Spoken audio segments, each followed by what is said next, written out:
Depending on your subscription, you may be set up for one or more warehouses. Warehouse setup includes filling in the name of the warehouse contact details, and its time zone. You'll then create storage locations for that warehouse. Prior to setting up your warehouse, have a good plan in place. For example, it might help to sketch out your thoughts on paper prior to setting up the representation of your warehouse in Zinventory. Note also that Zinventory can create your warehouse locations during product import. So if you have a list of items to import in a CSV file, you can make your life easier by ensuring that your file includes warehouse locations and stock levels. If this is the case for you, then watch the video on importing items. Then import your items first before configuring warehouses. The first time you use Zinventory, you'll find that a warehouse has been created for you called Main Warehouse. Let's edit the Main Warehouse Zinventory setup for me. You can change the name of that warehouse, then complete the address,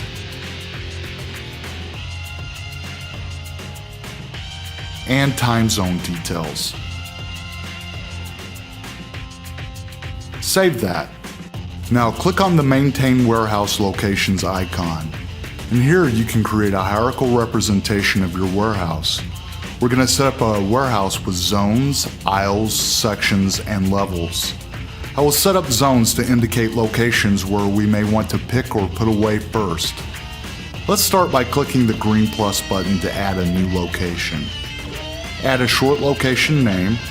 You can add a longer description if you'd like, but it's not required. The location code is used if you're doing imports.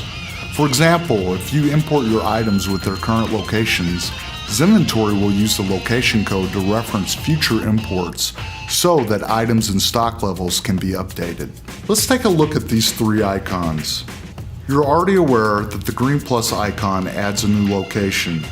This also adds sibling locations. In other words, it will create a new location at the same level of the hierarchy when you're building out your warehouse tree. The next icon creates a parent over the location in the hierarchy you're working on. The last icon creates a child over the location in the hierarchy you're working on. In other words, the combination of three icons lets you build a hierarchical tree of parent and child locations. Let's add aisle A as a child of Zone 1. Since Zone 1 is highlighted, click on the Add Sibling icon. Now fill out a new location form as we previously did with a new location name. In this case, aisle A.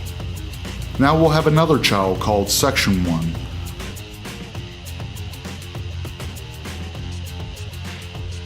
Let's build out 3 levels for Section 1.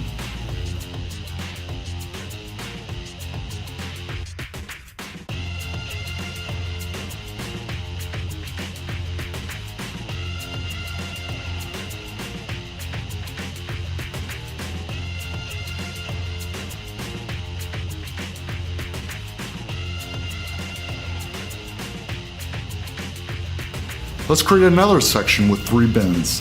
Sit back while I create more zones, aisles, sections, and levels.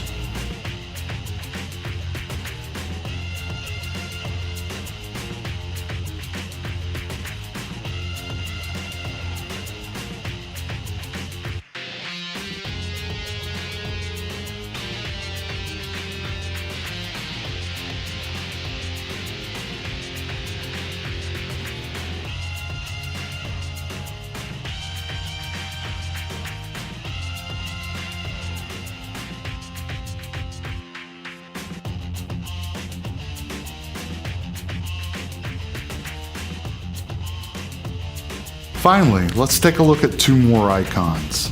You can edit existing locations with the pencil. Select a location, then click on the barcode icon to print a location label.